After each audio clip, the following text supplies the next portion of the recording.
নিজৰ অহংকাৰ ত্যাগ কৰি তোৰ ওচৰলৈ আহিছোঁ পৰাজয় স্বীকাৰ কৰি তোৰ ওচৰলৈ আহিছোঁ পাৰিম দেউতা তুমি চাগে পাহৰিলা বৰষা মই তোমাক কি কৈছিলোঁ তোমাক দায়িত্ব দিছিলোঁ ৰুদ্ৰক মিতব্যয়ী কৰি ৰখাৰ কিন্তু তুমি কি কৰিলা দেউতাৰ লগত আমাৰ আদৰ্শহে নিমিলে কিন্তু দেউতাৰ পৰা শিকিবলগীয়া আমাৰ বহুত আছে শিকি আছোঁ দেউতাৰ পৰা ৰুদ্ৰই আপোনাৰ সহায় নলয় আপুনি সন্মুখলৈকে নহালৈকে আপোনাৰ লগত পাৰ্টনাৰশ্বিপো নকৰে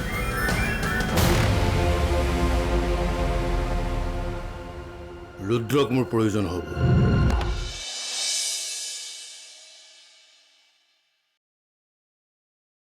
সফলতা আহিব কিন্তু তাৰ আগতে ত্যাগো কৰিব লাগিব প্ৰকৃতিয়ে প্ৰথমতে বলিদান বিচাৰে তাৰ পিছতহে মনোকামনা পূৰ্ণ হয় কি বলিদান দিব লাগিব মই সফলতা পাবলৈ স্বাৰ্থপৰ হ'ব লাগিব আবেগক বলিদান দিব লাগিব কিতাপত লিখা নৈতিকতাৰ কথাবোৰ বলিদান দিব লাগিব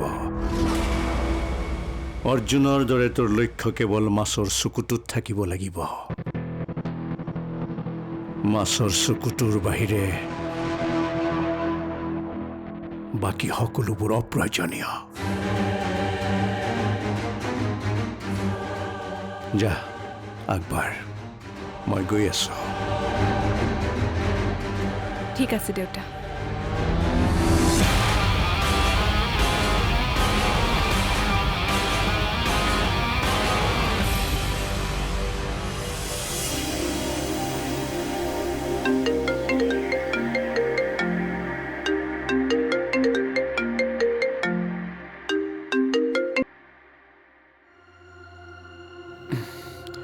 হেল্ল' কোনে কৈছে মই কোনে কৈছোঁ তাতকৈ গুৰুত্বপূৰ্ণ মোৰ কথাখিনি আপুনি কোন নজনাকৈ আপোনাৰ কথাও মোৰ কাৰণে গুৰুত্বপূৰ্ণ নহয় মই তোমাৰ সেইজন বন্ধু যিয়ে মোৰ পৰিচয়ো দিব নোৱাৰোঁ আৰু তোমাৰ সন্মুখলৈও আহিব নোৱাৰোঁ যাৰ মই নাম নাজানো যাৰ পৰিচয় নাজানো তেওঁ মোৰ বন্ধু হ'ব নোৱাৰে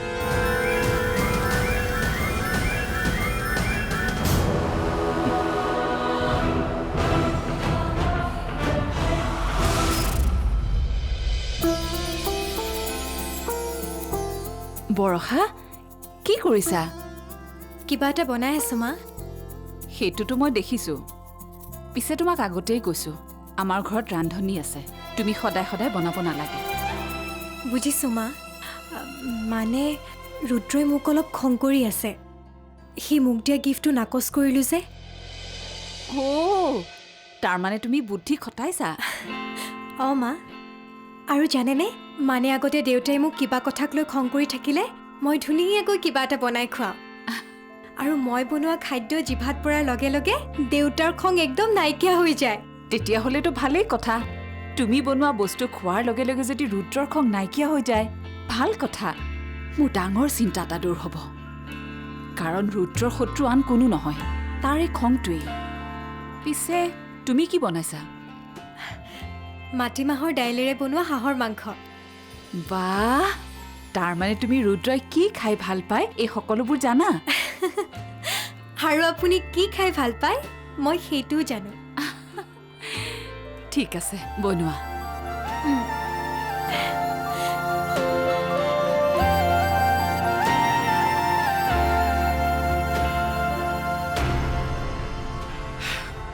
বৌ পানী এগিলাছ দিয়াচোন অঁ ৰবা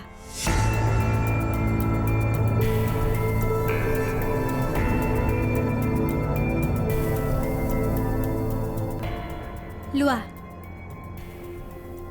ইছা মোক অলপ পাচলি কাটি দিব পাৰিবা নেকি মানে মোৰ অলপ খৰধৰ হৈ আছে মানে তোমালোকে কি মোক এইখন ঘৰৰ কাম কৰা মানুহ বুলি ভাবা তুমি ৰুদ্ৰদা সবেই যে মোক এনি টাইম কামত খটুৱাই থাকা চাহ বনা পাচলি কাটি দে নহয় মানে বৌ আগলৈ যাতে তোমাক এই কথাটো পুনৰ সোঁৱৰাই দিব লগা নহয় ভালদৰে শুনি লোৱা এইখন অকল তোমাৰ বা ৰুদ্ৰদাৰ ঘৰ নহয়, এইখন মোৰো ঘৰ।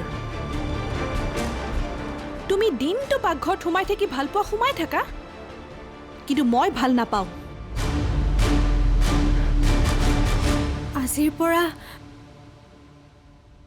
মই আৰু এনেকুৱা কথা নকওঁ, মোক বেয়া নাপাবা। আমাৰ ৰান্ধনীজনী ক'ত? মই বনাম বুলি কোৱাৰ কাৰণে তেওঁক পঠাই দিলোঁ। কিয়? সকলো কথা তোমাৰ মতে নহয় বৌ। যোৱা, এতিয়াই ফোন কৰি মাতি আনা। মই তুমি বনোৱা নাখাওঁ। ঠিক আছে, মই ফোন কৰিছোঁ।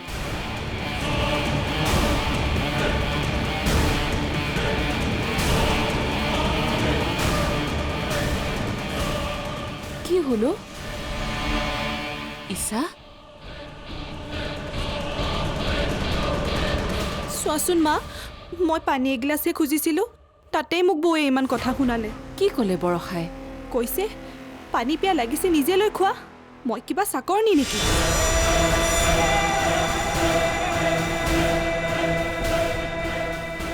বৰষা, তুমি ঈশাক এনেকৈ ক'ব নালাগিছিল। তোমাৰ পৰা মই এনেকুৱা আশা কৰা নাছিলোঁ।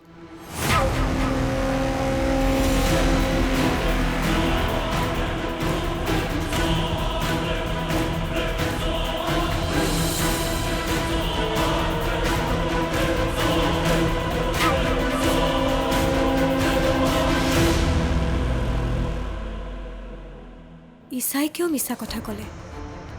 তাইতো এনেকুৱা ব্যৱহাৰ মোক আগতে কেতিয়াও কৰা নাই।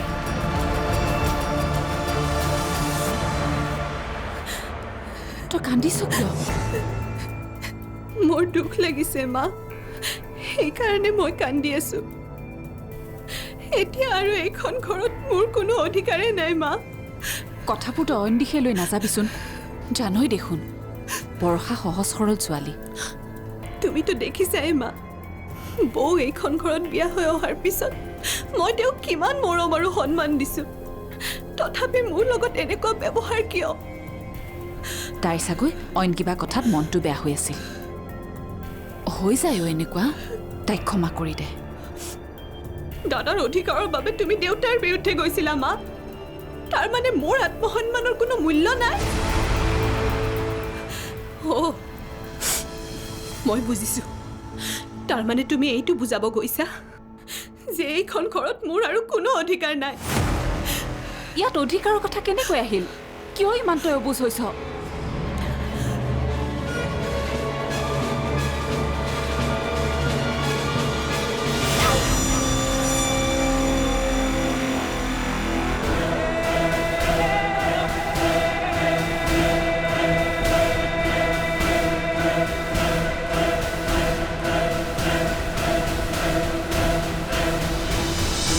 বিশ্বভূষণ হাজৰিকাই কাক উত্তৰাধিকাৰী বনাব কওক?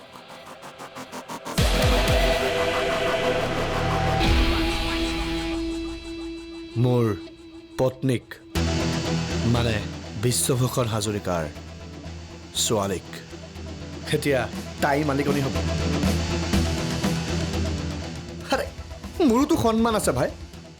বৰষা যেতিয়া নামে, বৰষা যেতিয়া নামে। ভাবিছিলোঁ ঘৰ যোৱাই ঘৰৰ ৰজা হ'ব, কিন্তু খেলখন দেখোন উল্টা হ'ল।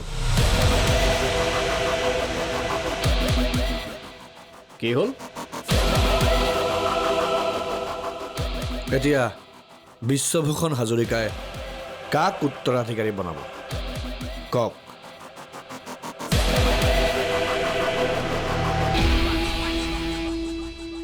মোৰ পত্নীক, মানে বিশ্বভূষণ হাজৰিকাৰ ছোৱালীক। এতিয়া তাই মালিকনী হ'ব। আৰে মোৰোতো সন্মান আছে ভাই। এতিয়া কি মই ঘৈণীৰ তলত চলিম? মোৰ ভৱিষ্যত এতিয়া শংকাত। কিবা কৰক আপুনি।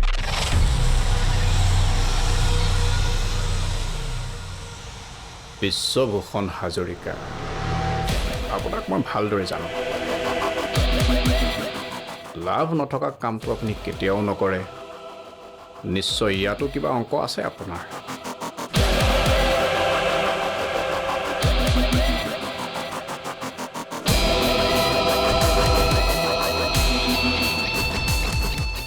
আপোনাৰো চিন্তা হৈছে ন মই জানো কথাটোৱে তেনেকুৱা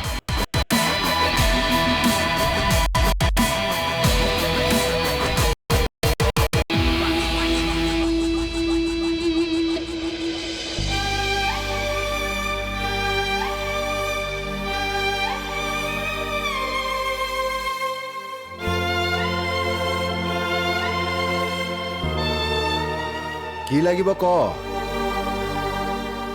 ইমান অভিমান কৰি থাকিব নালাগে তুমি কলৈ যোৱা বুঢ়া মানুহৰ গা এনেকুৱাই হয় কালি বেয়া আছিলে আজি ভাল হৈ গ'ল কাইলৈ হয়তো আকৌ বেয়া হ'ব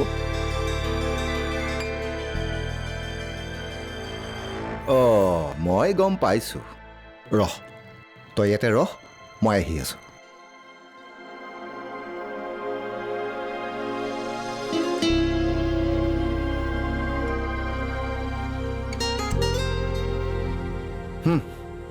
এইটো লহ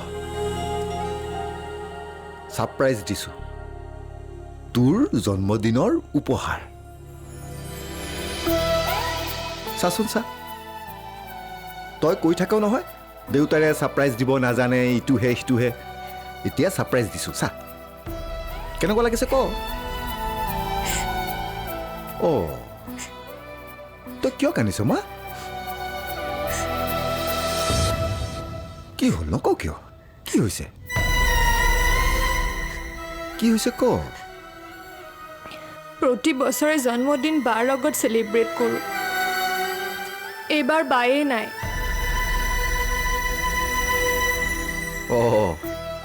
সেইকাৰণে কান্দিছ দুখ নকৰিবি মা জানই দেখোন মাৰক আজি তোৰ জন্মদিনৰ দিনাখন যদি বৰষা আহি ওলায় তোৰ ভাল দিনটো নষ্টহে হ'ব মা কিয় এনেকুৱা দেউতা বাক আহিবলৈ কিয়নো নিদিয়ে মাৰে তেনেকুৱাই মইতো মাৰক বুজাব নোৱাৰো তয়ে বুজাব লাগিব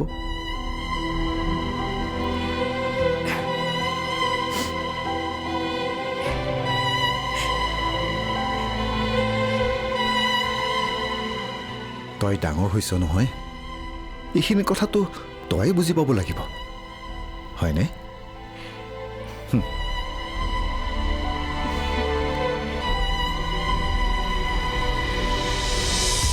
মোৰ কিয় এনেকুৱা লাগিছে যে তই সলনি হৈ গৈছ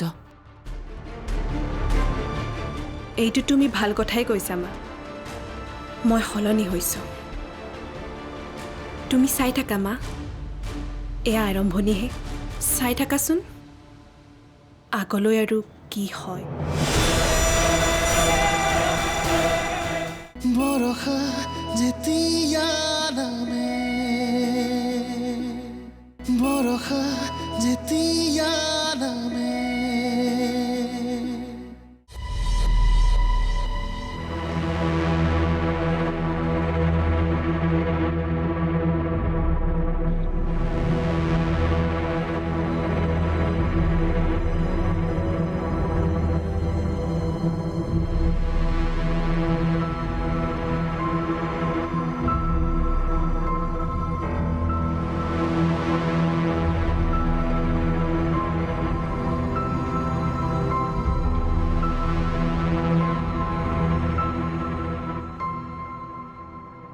তই অফিচলৈ গৈছ মই গমেই নাপাওঁ গম কেনেকৈ পাবা মোলৈ তোমাৰ চোৱাৰ সময় থাকিলেহে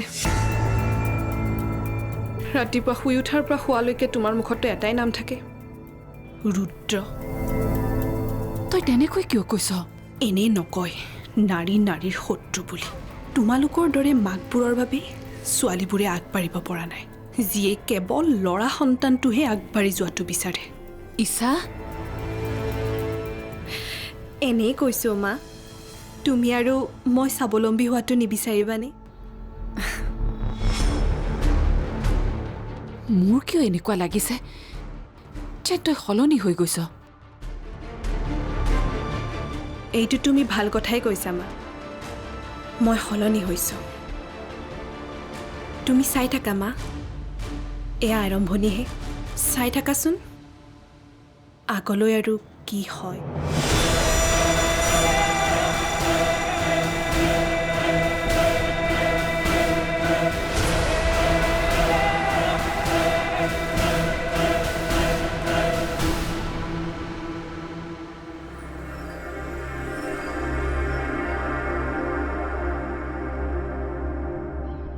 গুড মৰ্ণিং মা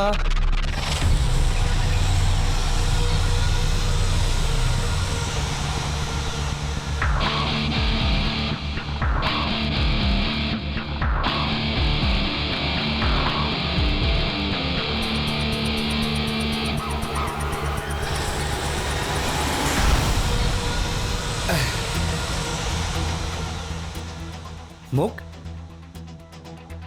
বন্ধুবোৰে প্ৰশ্ন কৰে তই যে তাত ঘৰ যোৱাই হৈ আছ শহুৰৰ ঘৰত তই কৰ কি বাচন বৰ্তন ধুব লাগে নেকি মই গৌৰৱেৰে কওঁ এয়া মোৰ সৌভাগ্য যে এইখন ঘৰত মই ঘৰ যোৱাই হৈ আহিছোঁ তুমি মানুহজন সঁচাকৈ অভদ্ৰ মানুহৰ লগত কেনেকৈ কথা পাতিব লাগে এই সামান্য জ্ঞানখিনিও তোমাৰ নাই তোমাক ইয়ালৈ মানুহ কৰিবলৈ অনা হৈছিল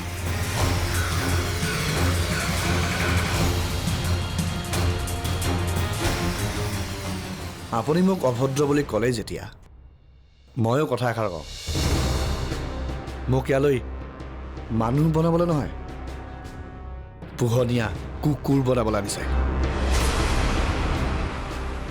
ৰাতিপুৱা উঠাৰ পৰা শোৱালৈকে কেৱল নেঙুৰি হিলাই থাকিব লাগে